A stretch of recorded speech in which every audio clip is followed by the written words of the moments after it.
out there on the streets doing their part. When so many things got lost, could have very easily got in the in the commotion when it came to protests, and you saw rioting, you saw looting. People still stood their ground, and people still went out there and said, "Look, we're doing this for the right reasons. We're going to come together. We're going to use drones. We're going to use social medias." I feel like this is a new wave of getting things done the right way and just spreading the message. You're right about that. And you're right. People are spreading the word unapologetically. We out here. We doubling down. Thank you so much. I appreciate you. Right.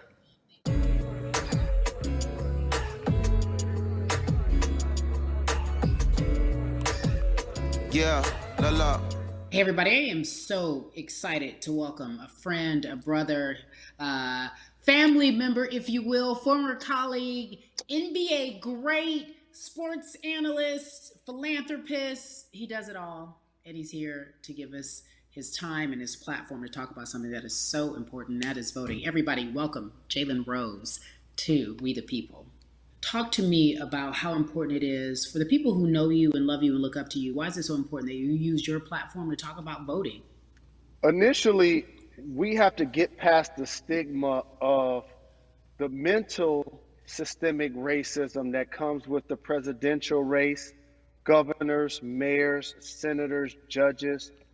We've been conditioned to believe that our vote does not matter. So usually when we looked up at all of those races and people that were running, not only did they not look like us, we didn't believe they were there to represent our best interest. So therefore, as a collective, we didn't mobilize until Barack Obama, and we felt a sense of hope that finally our country is going to do something that we felt would never happen in our lifetime. And I remember being at the inauguration in 2008. I made sure I was there. And we voted in 2016. We didn't vote, Carrie. We didn't vote.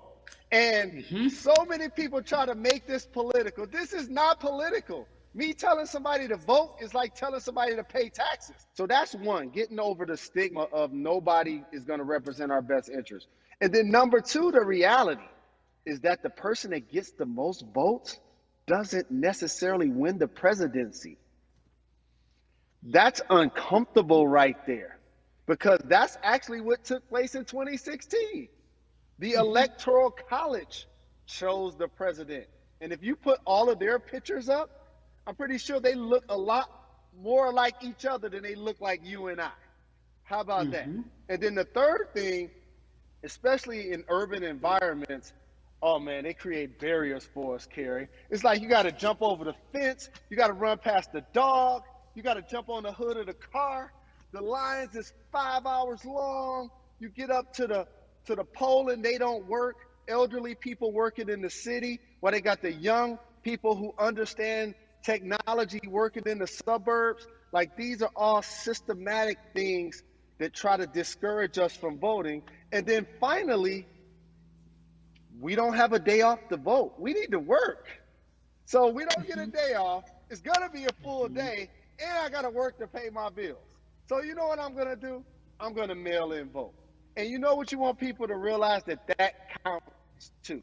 So your vote will be counted if you're able to mail it in. So those are a few things that I hope that we can do and mobilize. And shout to LeBron and his team. Shout to you and everybody involved. We will make a difference. Well, let's talk about more than a vote.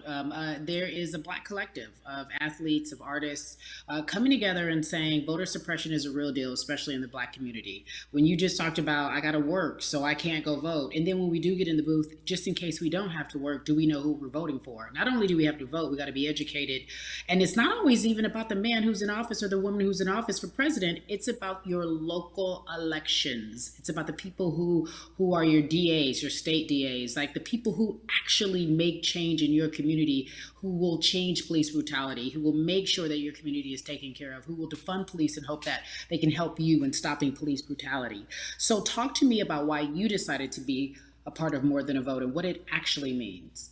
Well, it means a lot to be involved with such an impressive collective, as you mentioned. And I said this multiple times, and I know it can be uncomfortable when I say it, but a lot of times We have to get to the root of the issue before we find a solution. And the quote was, I wish America loved black people as much as it loves black culture. And this collective, by the way, represents in a lot of ways what's encouraging, but also sometimes disappointing about our role as black people in America. Because we were brought here as labor and to entertain. And we use those vehicles to get paid and move to the suburbs and be the idols of white kids. And so now that we have this collective, I would say sports and entertainment represent the most powerful group of black men in the United States. I'm talking about money, power, celebrity, the ability to mobilize, community involvement, their leadership, their intellect.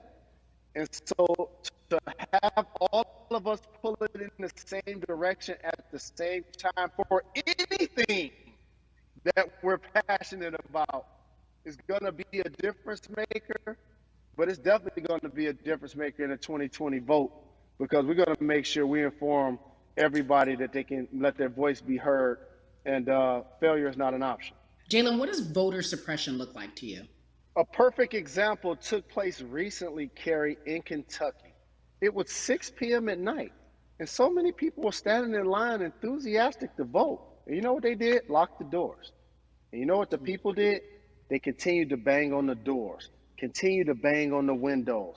They continued to let it be known they were not going to leave the premises until they got a chance to vote. And you know what ended up happening? They opened those doors and allowed those people to vote. So do not be discouraged. These barriers show you that it matters, and we're here to help you break through them. The same thing with our platforms and voices, Carrie, because you know what's going to happen. At some point, Breonna Taylor is not going to be trending anymore. People are not going to be protesting anymore. But it's still up to us to keep making sure that our voices get heard, and this is one way to do so.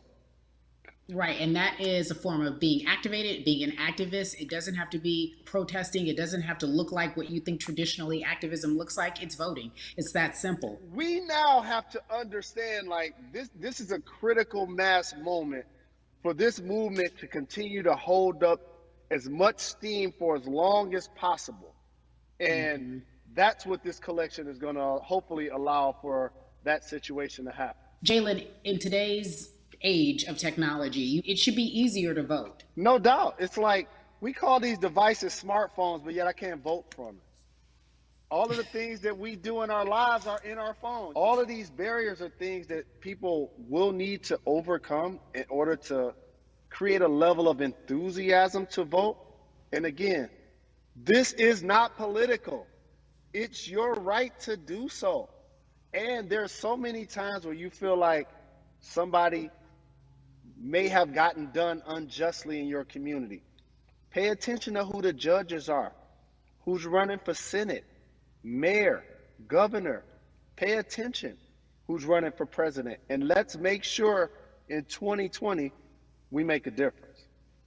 Why is more than a vote so important and invaluable in our community right now? Well, because right now, I think we have an opportunity to let our voices be heard louder than ever. Anytime you see the mobilization of white kids holding Black Lives Matter signs, that means there's a breakthrough. Now, what happens with that breakthrough is the next step. You're going to look down in your email, Carrie. You're going to see all of these companies telling you how they're going to work on their diversity, how they're looking themselves in the mirror. They need to make change, just like in sports, right? Look on the field and on the court, all those black players. Further you get up, it's like altitude or a ladder. It gets thinner and thinner. And so a lot of people talk about the system being broken. I hate to remind people that it's not broken. It was built this way. And one of our ways to help change the system is to vote. So that's why more than a vote is so very important, so we can make sure everybody participates and gives themselves an opportunity to let their voice be heard. I think it's interesting because you talked about black men being very powerful in the U.S. if they're athletes and entertainers, because for so long those have been the only avenues traditionally to create wealth. The NBA season comes back. What are your feelings on the season? The establishment more. You're going to see them saying, okay, if you have all of these marketing and promotional deals, how many of them are with minorities? How many people are you employing, NBA? What about certain teams? Who do you have as a minority owner? Or what about the candidates that you have for positions of power? NBA players have proven as blacks that they are now movers and shakers in the game. They're now the dog, not the tail. So if they decide not to play, some of the biggest social changes and conversations have taken place in sports that weren't during the game. Colin Kaepernick was before the game. The Ali Summit was a press conference. So they could mobilize if they chose to. But when and if you do play, challenge the league. Black Lives Matter on the jerseys. Continue to make sure that every time people are watching the game, they're also seeing the movement happen. Jalen, I appreciate you because you are always entertaining and informative at once. I really, truly am looking forward to the NBA season. Thank you for working with More Than a Vote, because your voice, your platform, all of it is needed, my friend. Be safe, okay? Yes, ma'am. I love and appreciate you. One call away always. Thank you. Love you, brother. Love you too. Every conversation that we had today, I hope was helpful for you. I am so grateful to everyone who came on with me to talk about what's going on in our culture and how we need to change. Huge shout out to Jalen Rose, Bun B, Jason Hayward, Yvonne Orji, and Russ. Their words were inspiring, but also important and invaluable. I hope your phone is full with all the information that we've been able to place in front of you. Again, you need to check out these resources because they are so important, because we want you to vote. That is your voice. It is important. We, the people, want you to vote. So go to morethanavote.org, fairfight.com, and whenweallvote.org. Again, thank you so much for joining us and paying attention, because this message, again, is invaluable. I'm Carrie Champion for We the People.